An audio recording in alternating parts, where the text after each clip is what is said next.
করবো? ফার্মের মুরগি জন্ম দিলে তার কিছু করার নাই। জন্মাইছে ফার্মের মুরগি না, এখন তো ট্যাগ লাগিতে পারবো না দেশি মুরগি নিয়ে। আমার ব্যক্তিগত মন্তব্য সেটি নিয়ে অনেকেই আপত্তি করেছেন। সেই ব্যাপারে বলতে চাই, আমি কাউকে উদ্দেশ্য প্রণোদিতভাবে কিছু বলি নাই। যদি কেউ আহত হয়ে থাকে, সিম্পলি আমি দুঃখ প্রকাশ করছি। আপনি যাদেরকে ফার্মের মুরগি বলছেন, এই ফার্মের মুরগিরা রাস্তায় এসেছে বলে আজকে শিক্ষামন্ত্রী হয়েছেন। ওরা দুটা স্লোগান দিয়েছিল, একটা ছিল তুমি কে আমি কে রাজাকার রাজাকার, আর একটা বলেছিল লেগেছে রে লেগেছে, রক্তে আগুন লেগেছে।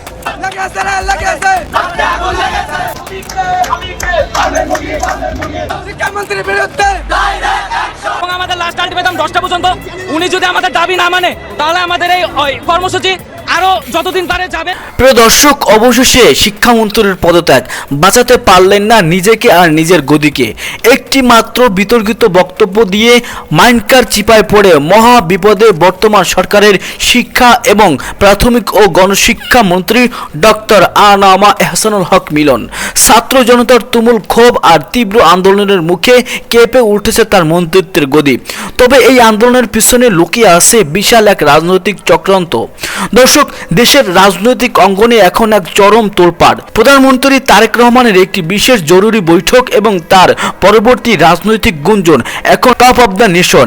এর মাঝেই দেড় জোরে আবারও যেন জ্বলে উঠেছে ছাত্র আন্দোলনের সেই চিরচেনা অগ্নিগিরি, যার উত্তাপ কিছুদিন আগেই স্বৈরাচার শেখ হাসিনার পতনের মাধ্যমে হাড়ে মজ্জায় টের পেয়েছিল বাংলার মানুষ। কিন্তু এবারের প্রেক্ষাপট সম্পূর্ণ ভিন্ন। এবারে স্ফুলিঙ্গ জ্বলে উঠেছে মাত্র একটি বিতর্কিত বক্তব্যকে কেন্দ্র করে। আন্দোলনরত শিক্ষার্থীদের উদ্দেশ্য করে শিক্ষামন্ত্রীর করা একটি চরম অবমাননাকর বক্তব্য ফার্মের মুরগি নিমিষেই বদলে দিয়েছে পুরো দেশের চিত্র। এই একটি বক্তব্যই যেন শিক্ষামন্ত্রীর কপালে চরম শনি ডেকে এনেছে। ঢাকা, চট্টগ্রাম, খুলনা, রাজশাহী সহ দেশের টেকনাফ থেকে তেতুলিয়া শিক্ষার্থীরা আজ ঘরে বসে নেই। কলেজ ইউনিফর্ম পরেই তারা নেমে এসেছে রাজপথে। তাদের একটাই আকাশ কাঁপানো দাবি, শিক্ষামন্ত্রীর নিঃশর্ত পদত্যাগ। দর্শক, আজ ডেলিভারি নিউজ 24 এই বিশেষ এক্সক্লুসিভ বিশ্লেষণে আমরা উন্মোচন করব এই আন্দোলনের ভেতরের আসল রহস্যের জাল। এটি কি শুধুই শিক্ষার্থীদের আবেগের বহিঃপ্রকাশ, নাকি এর পেছনে ইন্ধন দিচ্ছে অন্য কোনো অদৃশ্য শক্তি? দর্শক, আপনি যদি দেশের এই ছাত্র জনতার ন্যায়সঙ্গত লড়াইয়ের পক্ষে থাকেন, তবে এখনই ভিডিওটিতে একটি লাইক দিয়ে শেষ পর্যন্ত আমাদের সাথেই থাকুন। আর কমেন্ট বক্সে এখনই লিখে জানান আপনি শিক্ষামন্ত্রীর পদত্যাগ চান কি চান না। দর্শক, চলুন ঘটনার একদম গভীরে যাওয়া যাক। গত 13ই জুলাই সারা দেশে যখন মুষলধারে বৃষ্টি, চারিদিকে তীব্র বন্যা আর জলাবদ্ধতা, ঠিক তখনই অনমনীয় সিদ্ধান্ত নিয়ে এইচএসসি পরীক্ষা চালু রাখেন শিক্ষা মন্ত্রণালয়। শিক্ষার্থীরা বারবার আকুতি জানিয়েছিল এই দুর্যোগে পরীক্ষা স্থগিত করা হোক, কিন্তু সেই দাবি উপেক্ষা করায় হাজার হাজার শিক্ষার্থী চরম ভোগান্তির শিকার হয়ে পরীক্ষা কেন্দ্রে পৌঁছান। শুধু তাই নয়, পরীক্ষার প্রশ্নপত্র দেখা দেয় মারাত্মক সব ভুল ও ত্রুটি। ক্ষুব্ধ শিক্ষার্থীরা যখন এই অব্যবস্থাপনার বিরুদ্ধে প্রতিবাদ শুরু করেন, ঠিক তখনই আগুনে ঘি ঢেলে দেন স্বয়ং শিক্ষামন্ত্রী।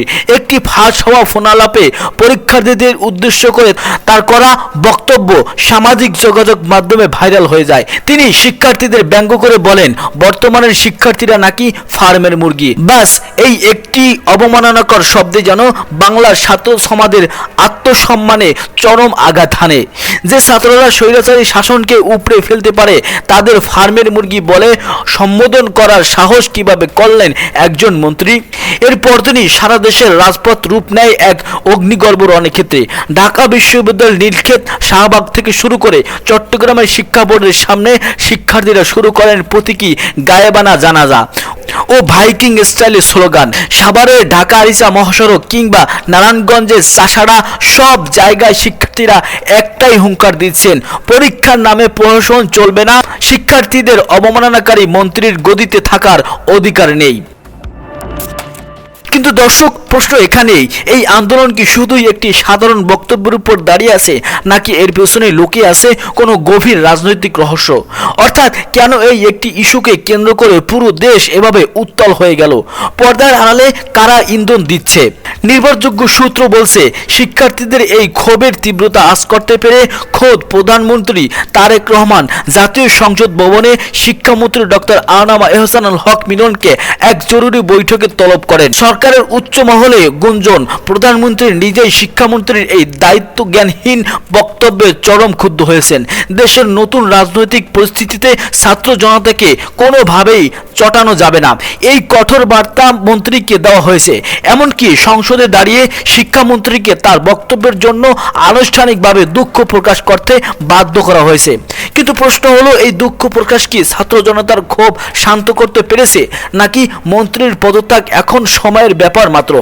রাজনৈতিক বিশ্লেষকদের একাংশ মনে করছেন এই গণ অসন্তোষের পেছনে কোনো মহল নিজেদের রাজনৈতিক ফায়দা লোটার চেষ্টা করছে। সদ্য পতন হওয়া স্বৈরাচারী শক্তির দোসররা কিংবা দেশের ভিতরের কোনো বিশেষ কুচক্রী মহল কি এই সাধারণ শিক্ষার্থীদের সরল আবেগকে ব্যবহার করে সরকারকে এক চরম অস্থিতিশীল পরিস্থিতিতে ফেলতে চাইছে?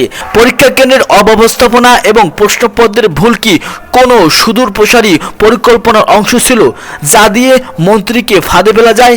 এই প্রশ্নগুলো কিন্তু উড়িয়ে দেওয়া যায় না। তীব্র আন্দোলনের মুখে পড়ে শিক্ষা মন্ত্রণালয় কিছুটা নমনীয় হতে বাধ্য হয়েছে। শিক্ষামন্ত্রী সংসদে দাঁড়িয়ে ঘোষণা দিয়েছেন, প্রতিকূল আবহাওয়া বা বন্যার কারণে যারা পরীক্ষায় অংশ নিতে পারেনি তাদের জন্য বিশেষ পূর্ণ পরীক্ষার ব্যবস্থা করা হবে এবং সর্বোচ্চ নম্বরটি গণনা করা হবে। এমনকি ভুল প্রশ্নপত্রের জন্য শিক্ষার্থীদের পূর্ণ নম্বর দেওয়ার আশ্বাসও মিলেছে। এরই মধ্যে আন্দোলনের মাঠে এক নাটকীয় মোড় লক্ষ্য করা গেছে। শিক্ষার্থী ঐক্য ব্যানার থেকে আন্দোলনকারীদের একটি বড় প্রতিনিধি দল শিক্ষা ভবনের কর্মকর্তাদের সাথে আলোচনার পর মন্ত্রীর পদত্যাগের এক দফা দাবি থেকে সাময়িকভাবে সরে এসেছে। তারা এখন 6 দফা যৌক্তিক সংস্কারের দাবি পেশ করেছে। প্রথমত, দুর্যোগের কারণে পরীক্ষা দিতে না পারা শিক্ষার্থীদের পুনরায় পরীক্ষা এবং সর্বোচ্চ নম্বর গণনা। দ্বিতীয়ত, ত্রুটিপূর্ণ ও ভুল প্রশ্নপত্রের জন্য পরীক্ষার্থীদের পূর্ণ নম্বর নিশ্চিত করা। তৃতীয়ত, পরীক্ষার প্রশ্ন পদ্ধতি আরও শিক্ষার্থী বান্ধব করা এবং প্রতিকূল আবহাওয়ায় পরীক্ষা কেন্দ্রের নিরাপত্তা বৃদ্ধি সহ 6টি আবেদন করা হয়েছে। কিন্তু সাধারণ ছাত্র জনতার একটি বিশাল অংশ এই 6 দফায় পুরোপুরি শান্ত হতে রাজি নয়। শাহবাগ, ঢাকা বিশ্ববিদ্যালয় ও চট্টগ্রামের রাজপথে থাকা হাজারো শিক্ষার্থীদের সাফ কথা, আমাদের একটাই দাবি, শিক্ষামন্ত্রীর পদত্যাগ। তারা মনে করছে যে মন্ত্রী শিক্ষার্থীদের মর্যাদা বোঝে না, তিনি এই পদে থাকার যোগ্য হারিয়েছেন। প্রিয় দর্শক, ইতিহাস সাক্ষী, বাংলার ছাত্র সমাজকে যখনই অবহেলা বা অবমাননা করা হয়েছে তখনই তারা রাজপথে এর দাঁত ভাঙা জবাব দিয়েছে। 52 সালের ভাষা আন্দোলন, 71-এর মুক্তিযুদ্ধ, 90-এর স্বৈরাচার বিরোধী আন্দোলন কিংবা 24-এর বিপ্লবী ছাত্ররা সব সময় অন্যায়ের বিরুদ্ধে ঢাল হয়ে দাঁড়িয়েছিল। তাই ডক্টর আনামা এহসানুল হক মিলনের মতো একজন প্রবীণ রাজনীতিবিদের কাছ থেকে এমন ফার্মের মুরগির বক্তব্য কোনোভাবেই কাম্য ছিল না।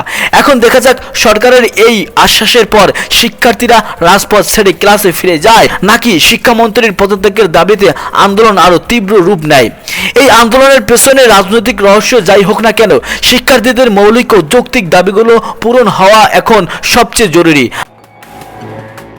দর্শক, আপনার কি মনে হয় শিক্ষামন্ত্রীর কি আসলেই এই মুহূর্তে পদত্যাগ করা উচিত, নাকি তার এই দুঃখ প্রকাশ এবং পরীক্ষার নতুন সিদ্ধান্তকে স্বাগত জানানো উচিত? এর পেছনে কি সত্যিই কোনো অন্য রাজনৈতিক ইন্ধন রয়েছে? প্রিয় দর্শক, আপনার মূল্যবান মতামত নিচে কমেন্ট করে আমাদের জানান। ভিডিওটি ভালো লাগলে একটি লাইক দিন এবং সত্য ও নিরপেক্ষ খবরের সন্ধানে আজই ডেইলি বিডি নিউজ 24 চ্যানেলটি সাবস্ক্রাইব করে পাশে থাকা বেল বাটনটি অন করে রাখুন। এতক্ষণ আমাদের সাথে থাকার জন্য অসংখ্য ধন্যবাদ।